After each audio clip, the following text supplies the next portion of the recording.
За Германы нэрт монголч эрдэмтэн Лөө Хурцбаатар багшийн 9-р ном мэндэлсэн байна. За 9-р ном гэхлээр за Лөө Хурцбаатар багшийн эртнээ монгол хэл болох өв монгол хэл монгол бараахан бичгийн тухай судлалын 9-р ном.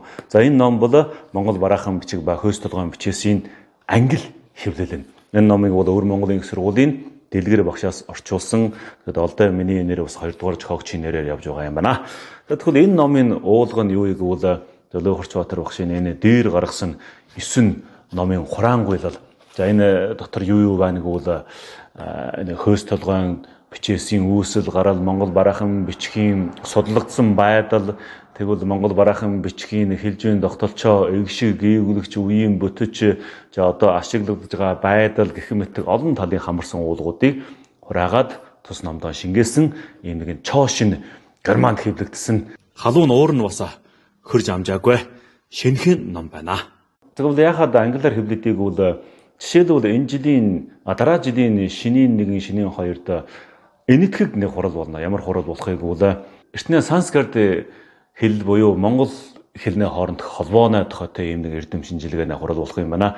Яхад энэтхэгчүүд энэ хуралыг хийдгийг бол энэ монгол бараахан бичгийн бараахан нь бол эртний энэтхэгийн санскрит хэлийг тэмдэглэж ирсэн нэг зүйлийн үзэг бичиг.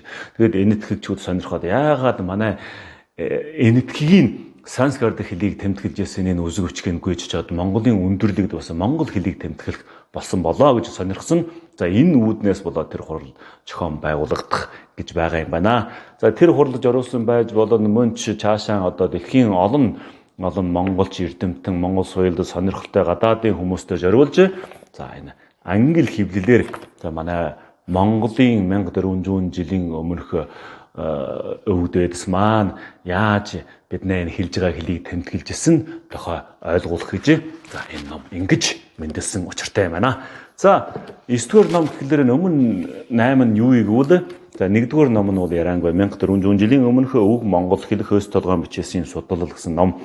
За мэдээж Германа Дидер Мава, Францын Александр Ваун зэрэг эрдэмтэд энэ хөшөөгийг судлаад за дээрх үзгүүдийн галаглаад за ичстэй энэ үсэг бичиг нь бол монгол хэлийг тэмдэглэсэн үсэг бичиг байна гэсэн үр дүнгийг тавьснаас хойш Лөө Хурцбаатар багш бол ганцаараа бие дааж энэ хөөс толгойн хөшөөсөн тухай судлал хийж өв монгол хэл монгол бараахан бичиг гэх ухаагдуу нэр томоог анх дурдж мөн ч хэл шинжилгээний эргэлтэнд оруулж за бие даасан хэл шинжилгээний ийм судлагдсан болгосон байна.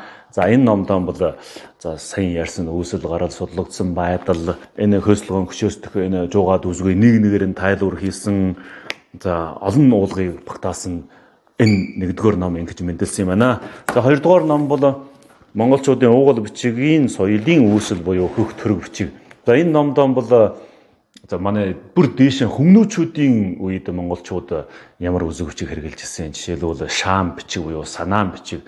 За тэгвэл цаашаа төргийн үед одоо Монголын өндөрлөг дээр байдаг нэртэй 3 хөшөө одоо Тоник Хөгийн хөшөө, тэгвэл Архангайг нь орхоны хөндөд байдаг Бэлгээ хаан, нэг Хөлтгөнөө хөшөө энэ 3 хөшөөдөр байдаг үзэг бичиг нь одоо үнэндээ рүүний бичиг гэвч тэр ямар хэлийг тэмдэглэсэн байна уу гэсэн агуулгуудаар бүрэлдсэн юм нэг ном. За энэ бол 2-р ном нь. Тэгвэл 3-р ном бол эртний төрөг бичээсийн хэлнэ үгийн бүтчийн тол. За энэ ном бол кирилл хэвлэл.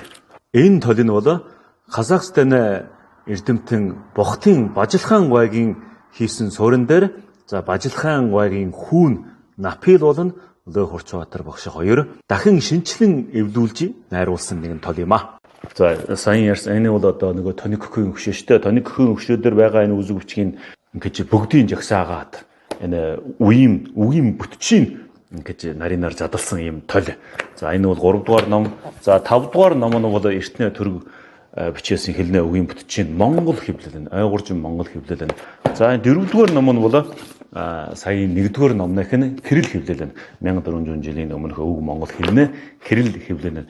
Тэгвэл кирилл хэвлэл болон монгол хэвлэлийн уулганд бас жаахан зөрөөтэй байдаг юм байна. Уншсан хүмүүс бол энийг мэдэх байхаа. Тэгвэл 6-р ном. 6-р ном бол өв монгол хэл монгол бараахан бичиг гэсэн нэртэй. За энэ номдоо бол өв монгол хэл нэн илүү лавшруулад судалсан байдал нь одоо өмнөх нэгдүгээр номоос бүр цаашаа нэг алхам урагшлаад олон хүмүүст жаагаад ашиглагдсан байдлын тухай ярьсан ч байна.